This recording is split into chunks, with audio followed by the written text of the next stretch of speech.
here. And there are some Pinag-eagleize expectations, band. and Yep, yes, tama. It's tama gonna ka nga. be Mexico chosen. SGJ? Hold up. It might be di ba This baliktad? I mean, No, I don't know. think I mean, so. I don't think didn't so. expect yung SGJ to be picking itong Mexico to be specific, no? Ubek Maniac loves that map, so maybe it is SGJ, just their confidence as a team. Sinabi nila, okay, we'll dare you on the map that you do love to, catch teams off guard, no? Kaya mag-snatch ng mga mapa dito. That is that one. So, SGJ, obvious naman na mawawala yung Eagle Eye dito sa ating Vito, considering yun yung best map dito ng SGJ, and Ubek is capable naman of playing that Mexico side. Hindi ko lang in-expect that SGJ would pull it out first. So, instead, Ubek Maniac landing on compound para dito sa map number 2, one of the maps that is perfect sa kanilang playstyle, being a lot more team heavy, and Ankara ang magiging decider natin. So SGJ does have the advantage sa map number 1 at sa map number 2 and map number 3. Map number 1 is the biggest question dito, pare, in all honesty. Yeah, sige, totoo, Mexico. Let's talk about what you said, no? Just to add on, kasi sabi mo, 'di ba?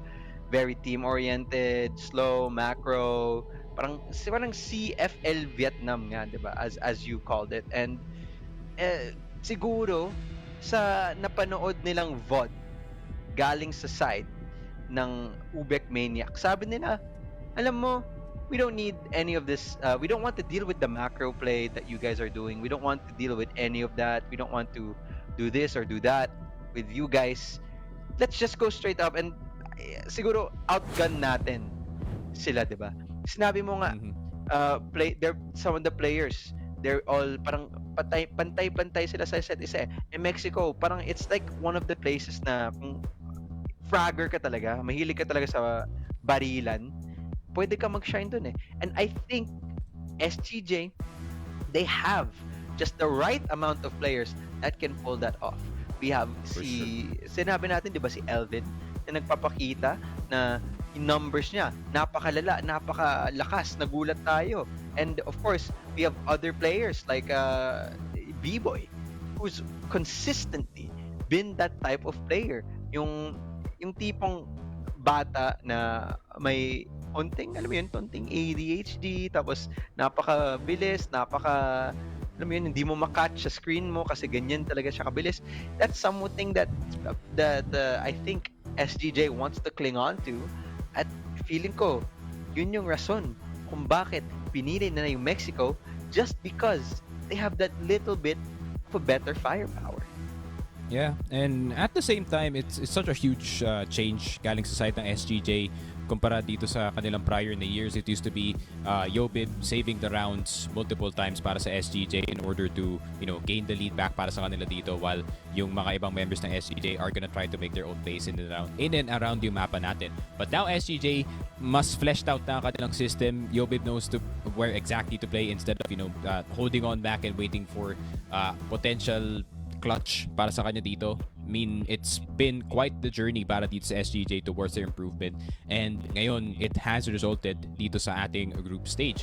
So it's gonna be interesting to see kung ano yung magiging plano nila sa Mexico, considering it is a small map. It is a map na a lot of the teams from yung mas bababang side ng ating group stage love to take para makakuha man lang sila ng isa dito. But SGJ, very interesting na sobrang daring nilang ginawa to na kumuha ng map number 1 sa Mexico. Yun nga, considering may experience na yung Ubek sa mapa na to, and much more of these younger teams are now starting to practice na rin yung Mexico natin. So yeah, baka SGJ is really daring yung preparation dito ng Ubek. How prepared are they really dito sa series na to? Yeah, gulat na lang siguro Ubek Maniac, or I guess the same question can be asked the other way, no? How prepared is SGJ for Ubek Maniac? Kasi the reason siguro kung ba't sila nanalo against Pacific Macta is that they focus their prep heavy dun against Pacific Macta. So now that they have to fight a different team on the side of Ubek Maniac, maybe they're not as prepared. And that's the reason, one of the reasons nga kung ba't sila pumili ng mapang tong Mexico. So now, papasok na din po tayo dito. Let's all go to Mexico as SGJ magsisimula dito sa BL side, at sa GR naman ang Ubek Maniac. And tingnan mo ba naman, slow it down. ganito kaaga sa gantong mapa. And now, it's just a time of test and patience. Granada, tinapon sa mga muka ng SGJ, kaso nga lang, wala nahulog. And this time around, CR Control, nakuha na ng SGJ. This opens options for the team of the Blacklist. Mhm. And let us see. Meron ng center road control. Dito ang SGJ. Going in towards yung market side natin. Pero Ubek Maniac, tamang hold lang muna. They're holding sewers. They're holding itong A site natin. B, still, there is a member. No, naka-hold lang talaga this entire time. GR usually having the advantage sa mapa na to and it's very difficult na makapasok yung BL dito. Granada. Pero KSA already hit by a nade. Gusto niya pumasok dito sa site. Nahanap niya si KLP in between the gap. KLP, nakita na si KSA pero Yobe with one in return and a very fast take papunta dito sa B site pero hindi pa safe. Hindi pa safe ang mapa na to. Mexico is so small that the rotations are so quick between yung mga sites natin. Merong isang tao sa alley, Red flag. isang tao dito sa entrance, isang tao na magagaling dito sa mid-side, KLB getting the kill kay Yobib and much. Keller gonna go down. And unfortunate para sa SGJ, but that is just how Mexico works, pare. Gusto ko din sabihin, no, this was a bit of a game galing sa utility na pinapakita sa atin ng Ubek Maniac. Tingnan mo, pagkapasok na yung mga membro ng SDJ sa mismong bomb site, mababa na ang kanilang buhay. Bakit? Kasi sa kaaga-agahang parte ng round, may nakita tayong mga granada na tinatapon all the way galing sa A side going to the CR control. Now, kahit nakuha ng SGJ ang control doon sa CR, the damage has already been done. Galing sa side ng Ubek Maniac. And with that, oo, nakakuha sila ng B site, pero tingnan mo ba naman ang buhay nila? It's just too low na napaka-disadvantageous sila sa mga labanan that proceeded either way. Ngayon, default sila and it looks like they want to try to do something. Here's the A. Yep, Ali is the way to go. Pero Dolph, of course, getting the kill gamit yung kanyang shotgun dito. The XM1104 is viable in Mexico. Keller already down. Nasa kanila na yung control ng mid. However, it's still a pretty difficult time para sa SGJ para makapasok sa mga sites natin. Ubek getting the memo. Kailangan lang nila magstay sa side ng mapa nila. They really don't have to go too frisky. Pero KSA, 1 HP. XM1104 in action once again para sa side ng Ubek Maniac. And that is allowed. That is a CFS gun ang hawak na dito. And no shot para kay Tino. Trying to get the numbers back. Elvin nakuha na kasi Dolph dito sa kabila. So, is the game plan para sa SGJ. Medyo stuck sila sa mid. Very common problem dito sa Mexico. Pero pagpapasok sila ng A, it's a choke point. Pagpapasok sila ng B, it's a choke point. It's just so many choke points na kailangan isipin dito ng SGJ.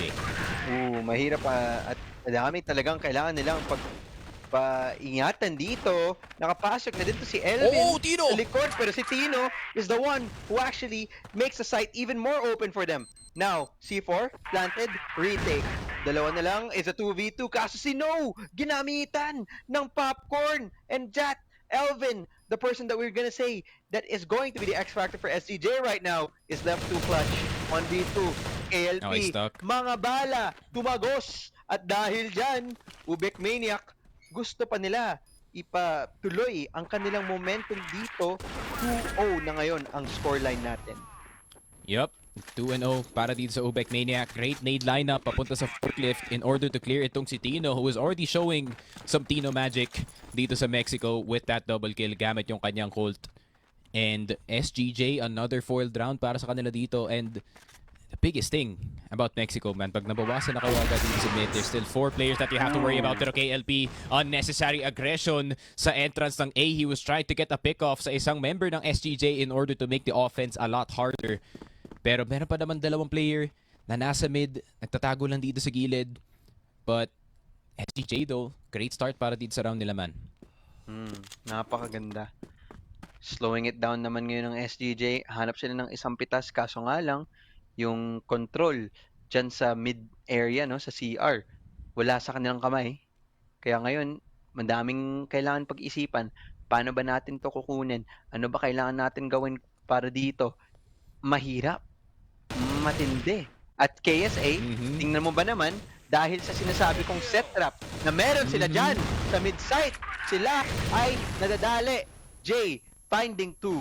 Ngayon, flashbang. Tuloy-tuloy pa din titigilan ang SGJ sa kanilang gustong gawin. Kel No? are able to find for 1, but iisa lang ang kanyang pwedeng hanapin dito kasi Wow, si what a No, shot. titigilan No. niya ang mga member dito ng SGJ. Ubek Maniac na nagpapakita na ngayon ang kanilang lakas. Yep. And that's the thing. Just like how I said, Mexico in action once again. This is why I don't love playing this map pagdating sa ranked match, man. It's so bad para sa mga PL side. Even in the 4v5, it is still possible to get a win. Pero SGJ, fast A ang kanilang plano dito and mukhang nag-overstack ang Ubek Maniac dito sa Sewers, expecting a push coming in from there since hindi gumagana ang mid control and an instant plant galing sa side ng SGJ. This map, you only need 2 rounds dito sa BL side in order to make it a good half. And this could be one of them, pare. That is the win condition na ngayon. Kailangan nila panalunan tong post-plant situation, no? Retake naman ngayon ang galing sa side sa Ubek Maniac, and it's really good for the side of SGJ. Smokes, natatapon na. Oras, nawawala. But somehow, they find naubos 2 sila. more pills.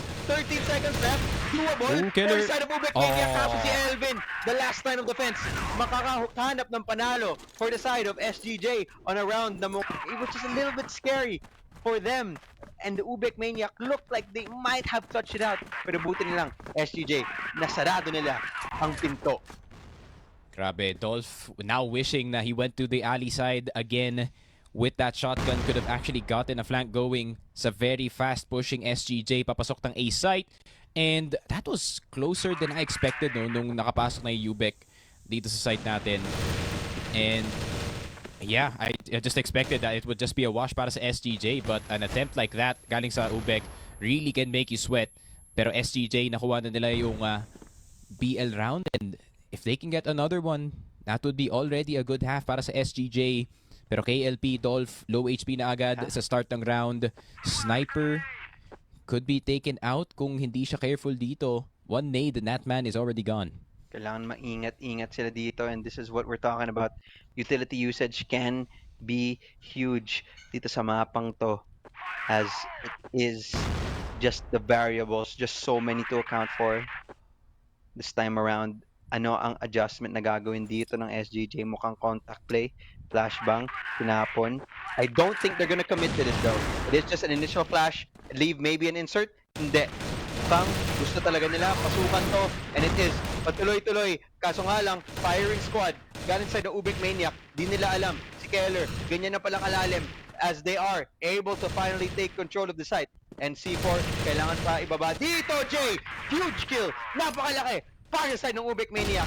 Potential to clutch is high kasi si Keller, ayaw pa daw niya ibigay to. So 30 seconds left on the clock, so many time to do this for the retake. Jay, tuloy-tuloy lang, finding 1. Tino, last member, sniper, kanyang kamay. Ano ba pwede niyang gawin dito? Umatago sa mga bala, na golden headshot na din. And Ubek Maniac off the retake, taking that round sa kamay ng SGJ. Akala natin, that round was all for the side of SGJ. Kaso nga lang hindi. Ubek Maniac ang makahanap ng tamang panalo dyan. And this time around, ibang pacing ang gustong gawin dito ng SGJ. Mabilisan, tuloy-tuloyan sa ilalim. Hanap sila ng dalawa. At siguro this time around, hindi na nito itutuloy. Back out lang, tamang granada lang, tamang smoke lang. And this time, it's just time to find different options in the map. 3v3 is what you want though. Kung kayo yung SGJ dito, it's a lot less spots to you have to worry about dito sa Mexico. And para naman sa Ubek, they're taking the 2-door route. You can cover naman A entrance from there. You can cover alley from there. Pero Elvin, na-spot na agad si Todd. Elvin spotting out si No. Pero si Jay, mawawalan rin ng buhay. Just takes down Elvin with him. And SGJ, second round on the board para sa kanila dito. And one more round. That is another round para sa SGJ. Could be a bonus here para sa kanila dito. And SGJ, they're gonna go the fast route sa mid. No, it's just gonna be some nades to try and punish itong si KLP who has been peeking itong EA. Pero kakalma muna dito yung UM. They're gonna be back on their default. Mabilisan ang kanilang pinaggagawa dito, at tama ka nga, isa pa maganda to para sa side ng SGJ if they ever are able to find another round. Sa mga nanonood, kapag itong mapang to, may pagka GR-sided tong mapang to. So, yung Yep. usually, pagdating dito sa mga pro teams natin, objective nila, kahit isa, kahit dalawa ang kunin nila dito sa blacklist side, okay na yun. Oh, he At missed? babawiin na lang nila ang mga nawalang round sa GR. Kasi ganun kalakas ang depensa ng Oh, GR no. side dito. KLP. Pero ang depensa ni KLP mukhang pa sira-sira. Hindi niya matamaan ang tamang shots and ngayon forced to back away siya. Ingat na lang siya sa loob ng mismong site. Kaso nga lang, yung lupa napunta na sa kamay ng SGJ. Madaming opsyon para sa kanila. Sa ilalim, meron. Sa CR, meron. Ngayon, mapapaisip na lang, Ubek Maniac, saan ba talaga sila pupunta? Yep. Smoke grenades natapon, flash grenades sinatapon, utility lang, tamang gamitan lang ng utility, and this time around, it's a slower pace now from SGJ. Yep. SCJ, KSA, looking for the opening pero naspatan siya dito sa crossfire ng mid. No getting 2 kills. KSA and Yobib already out pero Tino naka-return ng isa. 4v3 pero 1 HP dito si KLP. So isang HE papunta dito kay KLP and it's all the sudden tied up again. And they should actually expect na lumipat na si KLP dito sa A side considering his HP. Single nade, just like how I said. Pero B-side yata ang hinahanap ng SGJ and that could be the right decision. Ang nakabantay lang dito sa UM ay nakapasok na ng alley. So Jay is aware na B-side ang magiging pakay dito ng SGJ squad. Someone has to push itong alley to check and he has to get the kill. Keller so aggressive. Jay having to back off, waiting para sa kanyang teammates. And KLP nakuha na kasi Tino. So that's the sniper gone for the side of SGJ. Isa sa alley, isa nakabantay dito sa B entrance. Keller galing sa likod kay LV with the quick trade. The spray down galing kay Elvin and Dolph getting the headshot at the end of the day. Ubek Maniac. Too close of a call pero panalo pa rin para sa kanila dito. Ayaw daw nila ibigay ng isa pang punto sa side ng SGJ. Gusto daw nila ituloy-tuloy ang kanilang momentum and they want to take up as much rounds as they can dito sa GR side for SGJ. Kahit isa pa ang kanilang nakuha, maganda na. CR control, iba na naman ang pacing. Kaso, yung kombinasyon ng bala at ng granada masyadong malakas galing sa side ng Ubek Maniac GT. At tingnan mo ba naman ngayon, damage has been done. Napakababa na ng buhay ni KSA. Red life na, 1 piso ang itong buhay niya. And this time around, the control of Ubek Maniac, napakalakas dito sa side. Pero SGJ, still plenty of space to work with dito sa Mexico. Pero Tino Plenty talaga. trying to spot out. KLP almost hitting the shot kay Tino and that could have actually ended the round right then and there. Pero SGJ, wala talaga sila mahanap, man. Nag-try silang mag-push ng sewers pero na-push rin sila sa sewers with the superior numbers ng Ubek. Ayun And na. Elvin's gonna go down, trying to go aggressive. KSA on low HP, he might as well send it dito sa alley. Yung C4 napakalayo pa as well. Tino finding a snipe, trying at least sa door. Kaso ang dami pa ring miyembro dito ang ating Ubek Maniac na squad. Yeah, he's really trying to gain an advantage. Kaso an advantage cannot be found at all Wala dito sa talagang mapa binibigay. natin. Wala talagang binibigay itong Ubek Maniac na pagkakamali dito sa side ng SGJ. At tingnan mo ba naman, 1 minuto na lang ang kailangan nilang i-trigger dito. Kaso nga lang, timing is not on their side. Di sila tumingin sa kanilang kanan and Ubek Maniac, isang spray down galing kay Dolph. They're able to take another round here and this time, SGJ needing to pick up 1 more round. Oh, they're gonna super. Kaya ba nila? Tuloy ba nila? Gusto na naman nila lumaban dito sa ilalim at gusto nila maghanap ng tamang pintuan para pumasok dito sa B-side or at least makahanap ng pitas and wala silang nahanap. Forced to back away na naman tong SGJ and this time around rotating to a different part of the map pero feeling ko hindi pa to sapat para sa kanila. The space is still heavily contested by Ubek Maniac at alam nila na walang katao-tao na dyan sa ilalim and they are now stacking dito sa CR side exactly where SGJ wants to go. They're falling right into the trap of Ubek Maniac. Oo, nakatapon sila ng smoke grenade dito. But how long will that really hold it out for as the sniper of KLP holding it out? On the one. Hanap ng isa. The trade eventually does come down. Tapos ito naman na. Oh, Tuloy-tuloy good shot. na. Mag-spray and pray na lang ang dalawang team dito. And somehow si Jay na lang ang naiwan. And the C4 is in his sights. He can play the Kitang-kita C4. na ng kanyang mata. And yes, tama ka dyan, Sneaky. He will play the C4. Yun lang. That small mistake galing sa SGJ.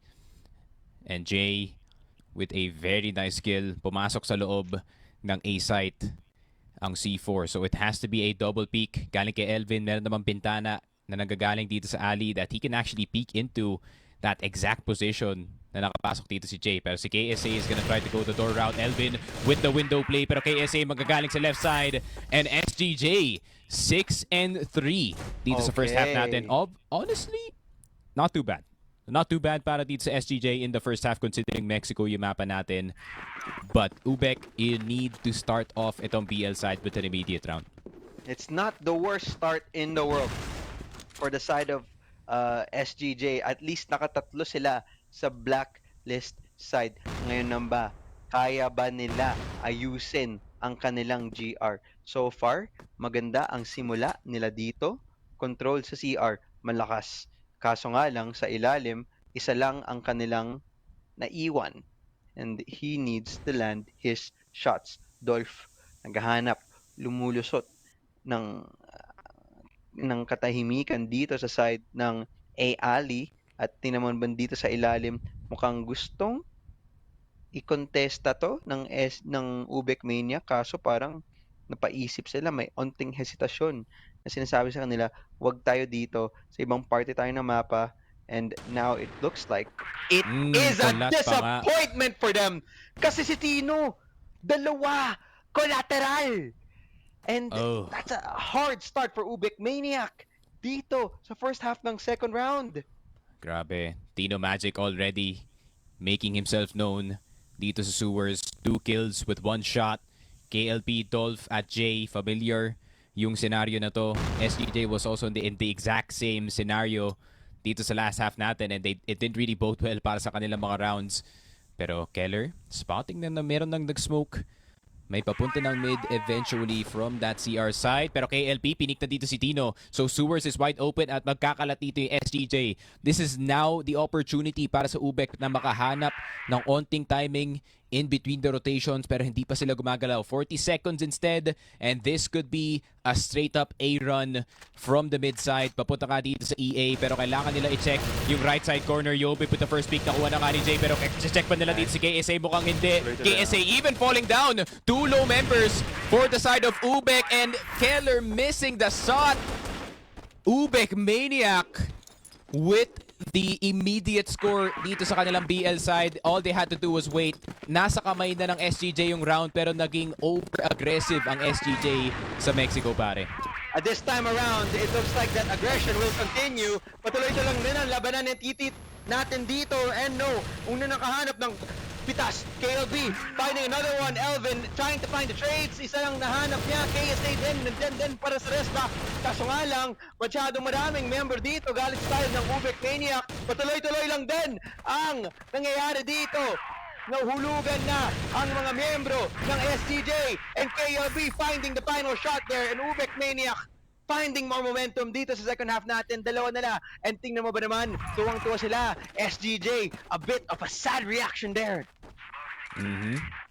And 8-3, Ubek Maniac catching SGJ by surprise. Tino missing the shots sa sewers. That means RS was wide open para sa side ng Ubek Maniac. And the rotations are impossible, no? Pag wala kayong crossfire, by the time na makalabas yung kalaban dito sa sewers, then the defense is gonna fall apart immediately. Everyone was trying to rotate para ma-contain yung push na to from SGJ but ended up in a 2v1 and Keller trying to go a bit aggressive pero mapabanish dito ni KLP. It's obvious na yung Ubek Maniac are a lot more comfortable sa mapa na to.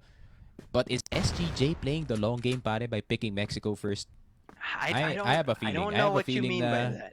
I have a feeling you pick Mexico first and then the last 2 maps para sa SGJ are pretty good para sa kanila. So getting this out of the way for game 1 could be Maybe. Could be lang naman. Could be. It's just a theory, in all honesty. Pero yung It's just a piniling theory. mapa ng pangalawa is Ubek Maniac. They have the first map 2, pero we're looking at map 1. Oh. SGJ finding the pickoffs that they need. Mm. Ayaw pa daw nila matalo dito, and now it's a 1v2. KLP wala sa kamay It's winnable. wala sa kanyang kamay ang C4, and now sama-sama na ang SGJ ngayon. They're happily are going to give that C4 and just play retake na lang siguro dito sa A or sa B. Yep. And leaving KLP to decide, leaving KLP to think, saan ba sila nakapwesto? Nandito ba sila sa A? Nandito ba sila sa B? Kumbaga, ang word na gagamitin ko dito is paranoia. Di niya alam kung nasan ang kanyang kalaban, and this might play into a factor, pero mukhang tama ang kanyang guess. Papasok na din siya dito sa A, wala siya nakitang kalaban, and the C4 plant will have to come down. Planted for mid. Okay. Smoke grenade, tinapon na din, pero alam ata ng side ng SGJ na it's not a real smoke. Walang threat dyan, but it actually, as I say that, it actually happens to make them force to rotate. Ngayon, 23 seconds na lang dito sa orasan. Oo, may granada. Tino taking damage. Tino might die. Nagtapunan na naman. Elvin, red life. Tino, red life. Hanap si Tino. One-on-one. Elvin, Tino. He's gonna hold it. KLP, But he holding it down. Needs to find the Oh, last inikutan niya. person, and Inikutan KLP, niya. ang layo ng inikutan niya at hindi nakala ng mga miyembro ng SGJ. At tingnan mo ba naman yung reaction nila? Napakasad. Parang may nanakaw sa kanila. And Ubek Maniac napunta na dito sa map point natin, Sneaky. Yeah, Ubek Maniac. Now, nasa kamay na nila ang laro na to. Wala pang nakukuha. I think isang round pa lang nakukuha dito ng SGJ dito sa kanilang GR side. Pero Ubek Maniac, their superior map knowledge pagdating nga dito sa Mexico is really showing dito sa map number 1 pa lang. And SGJ, regrets are starting to set in na pinili nito as their first map. But at the same time, the rest of the veto is looking good para sa kanila dito. And Ubek, all they have to do is get this first game out of the way para may momentum sila for map number 2. So let's see what happens. Elvin leading the charge so far para sa SGJ. Pero tignan mo naman, evidence sa sinabi ko kanina, Ubek Maniac is more of a team. So 12, 10, 13, 10, 10, man. Sobrang pantay ng kanilang kills dito because everyone is doing their job. Yeah. Teamwork makes the dream work. At yan ang ginagawa dito ng Ubek Maniac. Pero nakatulong din, no? You have members that can pull off clutches and shots like that.